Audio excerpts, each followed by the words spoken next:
नमस्कार बहुत स्वागत है आपका हमारे छत्तीसगढ़ के इस खास बुलेटिन में। खबरों के साथ मैं हूं रीनू यादव। सबसे पहले बात करेंगे रायपुर से बड़ी खबर की, जहां पर भूपेश बघेल कैबिनेट की बैठक, मुख्यमंत्री निवास पर बैठक हो रही है और खाद और बारिश की कमी, कोरोना के बढ़ते मामलों को लेकर चर्चा, मानसून सत्र सहित कई मुद्दों को लेकर चर्चा हो रही है। तो बड़ी खबर आपको दे रहे हैं, जहां भूपेश कैबिनेट की महत्वपूर्ण बैठक हो रही है और ये बैठक में कोरोना संक्रमित मामलों सहित खाद से जुड़ी मुद्दों को लेकर बातचीत हो रही है। बड़ी खबर रायपुर से।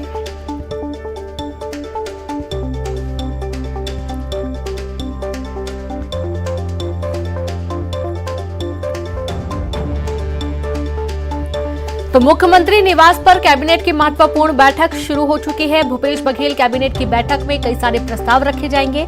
बता दें कि इसमें जो प्रमुख प्रस्ताव हैं उनमें खाद का मुद्दा है, जिसको लेकर चर्चा हो रही है। बारिश जो औसतन कई इलाकों में कम हुई है, वहां पर अब पानी का संकट भी मंडरा रहा है, क्योंकि किसानों को खेती भी करनी है और इसके चलते अब जो बीज बुआई का समय है उस दौरान पानी की अति आवश्यकता होती है, लेकिन बारिश कम होने की वजह से किसानों के लिए परेशानी बढ़ गई है, जिसको लेकर चर्चा संभव है। साथ ही एक बड़ी विपत्ति फिर से आन पड़ी है, कोरोना के मामले लगातार बढ़ रहे हैं और आज देखा गया है कि पिछले 24 घंटे में 220 कोरोना के नए मामले सामने आए थे। पहले संख्या महज 50, 70, 120 थी, लेकिन अब 200 के पार नए मामले सामने आने के बाद कहीं न कहीं स्वास्थ्य विभाग के लिए भी एक बड़ी परेशानी है। तो इसको किस तरीके से रोका जा सकता है, क्या क्या एहतियात बरती जा सकती है, क्या क्या जरूरी कदम उठाए जा सकते हैं, इसको लेकर इस बैठक में चर्चा हो रही है। मानसून सत्र सहित कई मुद्दों को लेकर चर्चा संभव है और सीधे रुक करेंगे रायपुर से संवाददाता ममता लांजेवार लाइव जुड़ गई हैं। ममता, भूपेश बघेल कैबिनेट की बैठक शुरू हो चुकी है, क्या क्या इस बैठक में किन मुद्दों को लेकर चर्चा होने की संभावना बनी हुई है? देखिए, काफ़ी महत्वपूर्ण है कैबिनेट की बैठक और खासतौर पे मानसून सत्र के पहले ये बैठक होने जा रही है। दूसरी बात अगर हम बात करें तो इस बैठक में खाद की जो कमी है उस पर खासतौर पे चर्चा हो रही है और इसके साथ ही अगर बात करें तो जो बारिश कम हो रही है वो एक बड़ी चिंता का विषय है किसानों के लिए। तो उस पर क्या किया जा सकता है, मानसून सत्र को लेकर विपक्ष ने अपनी तैयारियाँ करके रखी हुई है और इन तैयारियों पर के जवाब में क्या जवाब होगा सत्ता पक्ष का, इस पर भी मंथन किया जाएगा। स्कूल शुरू हो चुके हैं, कोरोना के मरीज लगातार जो संक्रमित है वो लगातार बढ़ रहे हैं, कोरोना का संक्रमण लगातार, जो पॉजिटिविटी दर है वो लगातार बढ़ रही है। तो ऐसे में क्या चीज़ें हो सकती है एहतियात के तौर पर, ये तमाम मसले हैं जिस पर चर्चा होगी। और धान खरीदी को लेकर कल मंत्रिमंडलीय उप समिति की बैठक होगी, जिसमें ये तय किया गया है कि इस बार कितना धान जो है खरीदा जाएगा, तो वो तमाम उसको लेकर क्या व्यवस्था होगी, ये तमाम मसले हैं जिस पर चर्चा होगी। जी बहुत शुक्रिया आपका ममता जानकारी के लिए। तो कई मुद्दों को लेकर चर्चा हो रही है और मुख्यमंत्री भूपेश बघेल आज गोधन न्याय योजना के तहत पशुपालक ग्रामीणों, गौठानों से जुड़ी महिला समूहों और गौठान समितियों को सौगात देंगे। सीएम हितग्राहियों को 10 करोड़ 84 लाख रुपए की राशि ऑनलाइन जारी करेंगे, जिसमें 15 जून से 30 जून तक राज्य के गौठानों में पशुपालक ग्रामीणों, किसानों, भूमिहीनों से खरीदे गए गोबर के एवज में 3 करोड़ 69 लाख, गौठान समितियों को 4 करोड़ 31 लाख और महिला समूहों को 2 करोड़ 84 लाख रुपए की लाभांश राशि शामिल है। गोधन न्याय योजना अंतर्गत अब तक हितग्राहियों को 283 करोड़ 10 लाख रुपए का भुगतान किया जा चुका है। आज 10 करोड़ 84 लाख भुगतान के बाद यह आंकड़ा 293 करोड़ 94 लाख रुपए हो जाएगा।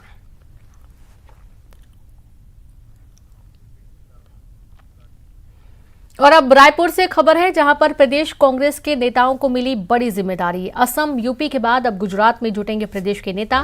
गुजरात विधानसभा चुनाव के लिए बनाया गया ऑब्जर्वर उमेश पटेल, प्रेमसाय सिंह, अमरजीत भगत, शिव डहरिया, जयसिंह अग्रवाल, 5 नेताओं को लोकसभा वार जिम्मेदारी मिली।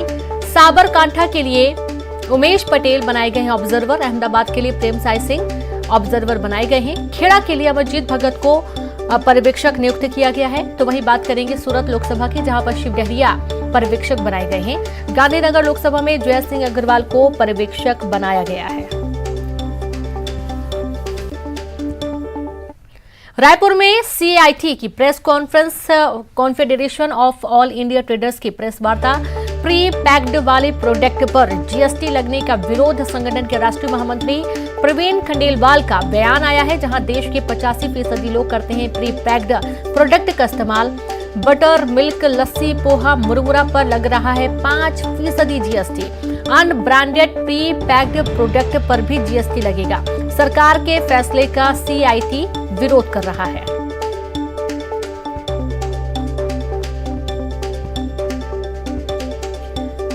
तो आप ये देखिए कि अब जो भी पैक्ड चीजें होती हैं, अब उन पर जीएसटी बढ़ाए जाने की बात कही जा रही है और इसके चलते विरोध प्रदर्शन भी शुरू हो चुका है। तो रायपुर में सीआईटी की प्रेस कॉन्फ्रेंस, जहां confederation of all India traders की प्रेस वार्ता के दौरान प्री पैक्ड वाले प्रोडक्ट पर जीएसटी लगाए जाने का विरोध, संगठन के राष्ट्रीय महामंत्री प्रवीण खंडेलवाल का बयान, जहां देश के 85% लोग प्री पैक्ड प्रोडक्ट का इस्तेमाल करते हैं, तो वहीं बटर, मिल्क, लस्सी, पोहा, मुरमुरा पर 5% GST, unbranded pre packed product पर भी लगेगा जीएसटी। सरकार के फैसले का सीआईटी विरोध कर रहा है।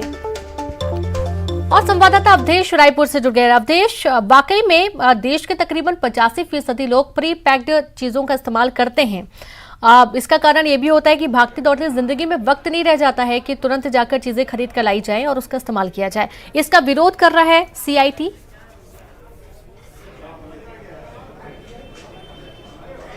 बिल्कुल, देखिए, कैट ने ये निर्णय लिया है कि जिस तरह से 18 जुलाई से सभी प्री पैक्ड जो फूड होंगे, जो प्रोडक्ट होंगे, उन पे जो 5% जीएसटी लगाए जाने का जो निर्णय जीएसटी काउंसिल ने लिया है, उसका विरोध करते हुए देश भर के वो वित्त मंत्रियों से मुलाकात करेंगे, देश भर के जीएसटी मंत्री से मुलाकात करेंगे और वो इस बात को लेकर उन्हें इंगित करेंगे कि देश के 85% से ज्यादा ऐसे लोग हैं जो प्री पैक्ड फूड का जो प्रोडक्ट है उसका इस्तेमाल करते हैं। चाहे वो छोटे अगर चीजों का जिक्र कर लिया जाए तो बटर हो, पनीर हो या फिर दही हो, छाछ हो, ऐसी चीजें, या इन तमाम चीजों को छोड़ दीजिए, आपके कॉलोनी के, आपके सोसाइटी का अगर कोई आटा चक्की वाला आटा, गेहूं पीस के आटे को पॉलीथीन में अगर डाल के दे दे तो भी आपको जीएसटी के दायरे में 5% आपको जीएसटी देना होगा। तो ये जो भार जो लोगों पे महंगाई की जो मार पड़ेगी, इसका विरोध दरअसल कैट कर रही है और देश भर में ये घूम के सभी राज्यों के वित्त मंत्री और जीएसटी मंत्री से मुलाकात कर रही है। इनका कहना है कि 18 तारीख तक वो सभी राज्यों में जाके एक राज्य जो राष्ट्रीय स्तरीय संघर्ष समिति का गठन करेंगे, उसके माध्यम से विरोध किया जाएगा, जरूरत पड़ने पर कोर्ट जाने की तैयारी की जाएगी। और लेकिन इनकी केवल एक ही मांग है कि इसे या तो लागू ना किया जाए या कुछ ठोस निर्णय इस पे नहीं हो जाता है तब तक इसे स्थगित किया जाए। लेकिन 18 जुलाई की तारीख तय की गई है, जो नोटिफिकेशन जारी किया गया था उसमें 18 जुलाई से जो जीएसटी की जो नई दरें है, जो नई जो संशोधन है, वो इन तमाम वस्तुओं पे लगेगा। तो कुल मिला के जो कैट जो है देश भर में विरोध करेगी। कल भी उन्होंने इस बात की जानकारी दी कि केंद्रीय मंत्रियों से उनकी मुलाकात हुई है और आने वाले समय भी मुलाकात होगी और इसका जो विरोध है वो धरातल पे भी करेंगे और जरूरत आने पे आंदोलन जैसे भी जो रूपरेखा है उस पे भी वो अच्छा, यहाँ पर एक चीज और समझना होगा अवधेश की अनब्रांडेड प्री पैक्ड जो सामान होते हैं, ये एक तरीके से समझ लिया जाए कि कुल मिलाकर सभी चीजों पर जीएसटी 5% मान दिया जाए, क्योंकि ज्यादातर सभी चीजें पैक्ड ही मिलती हैं आजकल। तो मार्केट से जब आप खरीदने जाते हैं तो कहीं ना कहीं जनता के सीधी जेब पर ये डाके जैसा है। बहुत शुक्रिया आपका जानकारी के लिए अवधेश। और अब अगली खबर है बड़ी खबर, जहां शिवराज सिंह चौहान पहुंच चुके हैं शहडोल। वहां की भी आपको तस्वीरें दिखाएंगे और देखिए क्या कुछ कह रहे हैं। आया हूं, वो कहते थे पैसे ही नहीं है, तो कौन ने कहा था मुख्यमंत्री बन जाओ? ये तो बड़ा आसान काम है, धनु बनना कल्ला कोई कर देगा, मैं क्या करूं, मेरे पास पैसा ही नहीं है। अरे मुख्यमंत्री को रोता है क्या? वो कहते थे पैसा नहीं है, मैं कहता हूं मेरे पास धनपुरी बकोहो के विकास के लिए पैसे की कमी नहीं है।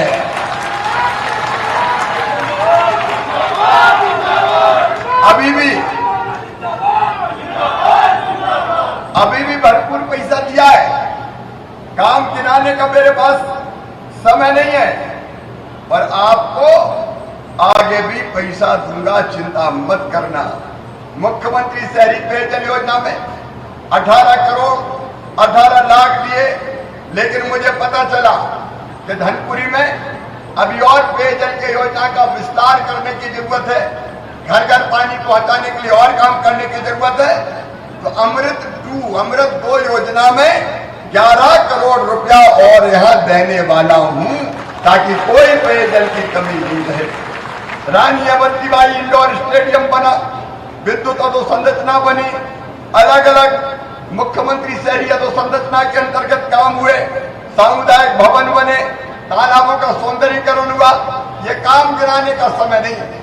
लेकिन ये पार्षद धनपुरी और बकोहो, आपने अपना संकल्प पत्र जारी कर दिया ना, क्या क्या काम करेंगे जारी किया कि नहीं? अध्यक्ष जी का है, अध्यक्ष जी ये संकल्प पत्र जारी हुए धनपुरी बको के हो गए, क्या क्या काम करेंगे बता दिया जनता को। तो आज मैं कह रहा हूं, इनने संकल्प पत्र बनाया है, उसको पूरा करने के पैसे भारतीय जनता पार्टी की सरकार देगी, हम देंगे, आप चिंता मत करें।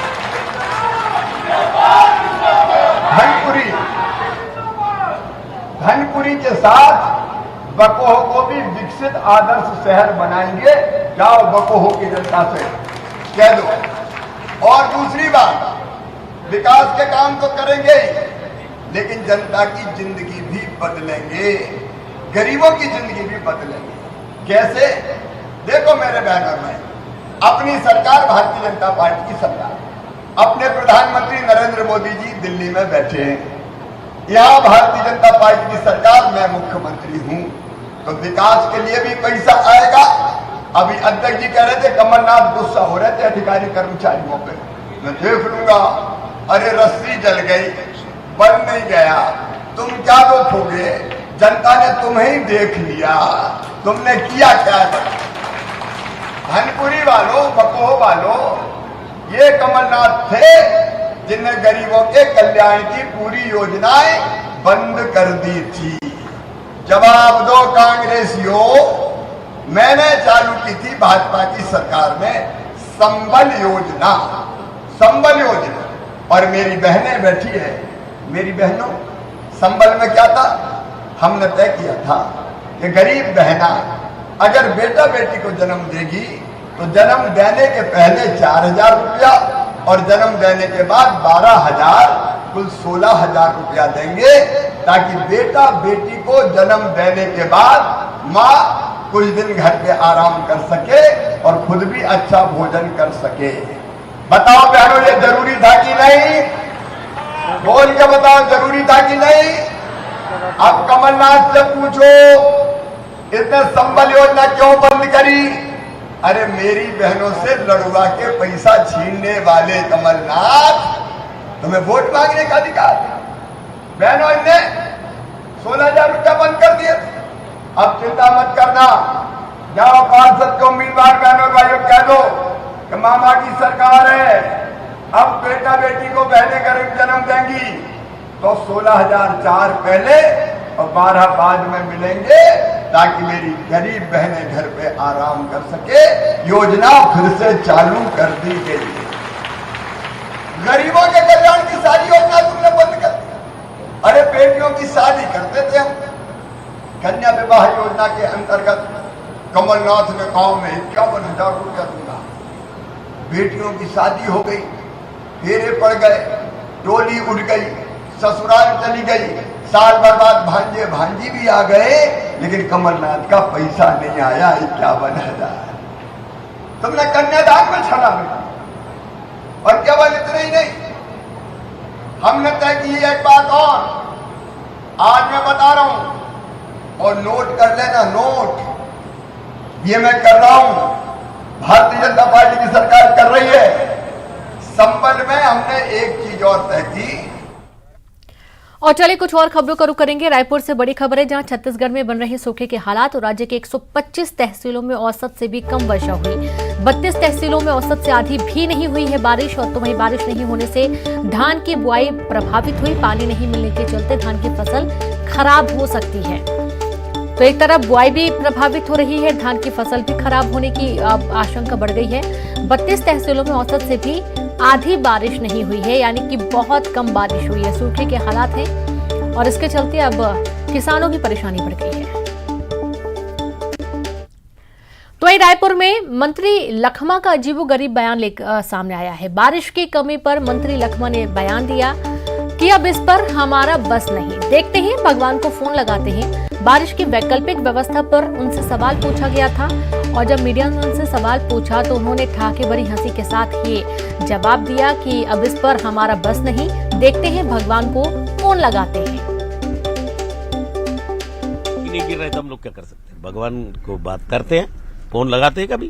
भगवान को किसको लगाएंगे?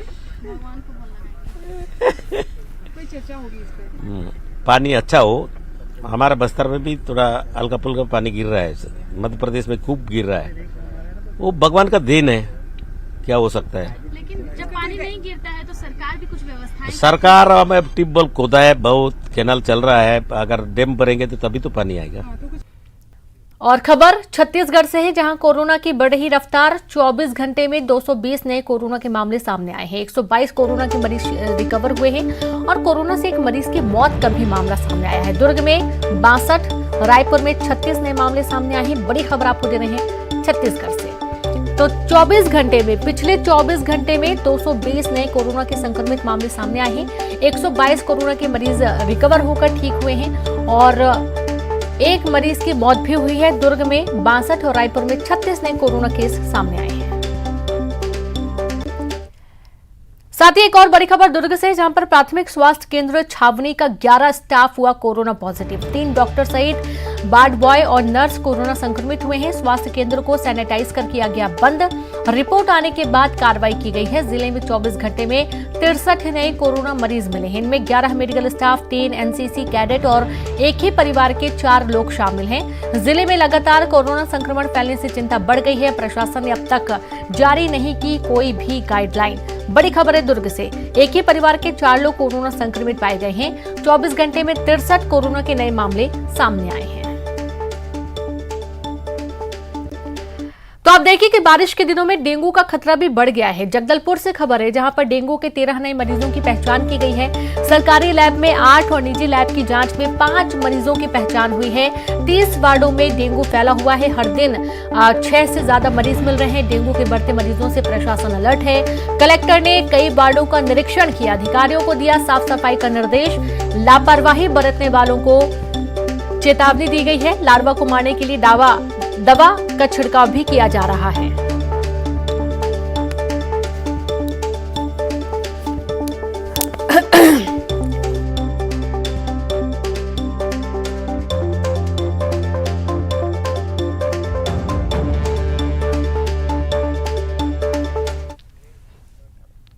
और अब बात करेंगे दंतेवाड़ा से बड़ी खबर की, जहां बाल सुधार गृह से 9 बच्चे फरार हुए। बीती रात चौकीदार को बांधकर फरार। प्रशासनिक महकमे में हड़कंप मचा हुआ है। पुलिस बच्चों की तलाश कर रही है। दंतेवाड़ा थाना क्षेत्र का मामला है।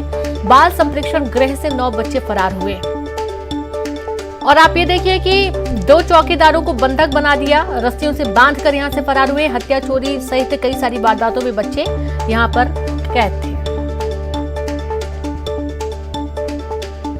और इसी के साथ इस बुलेटिन में इतना ही। नमस्कार।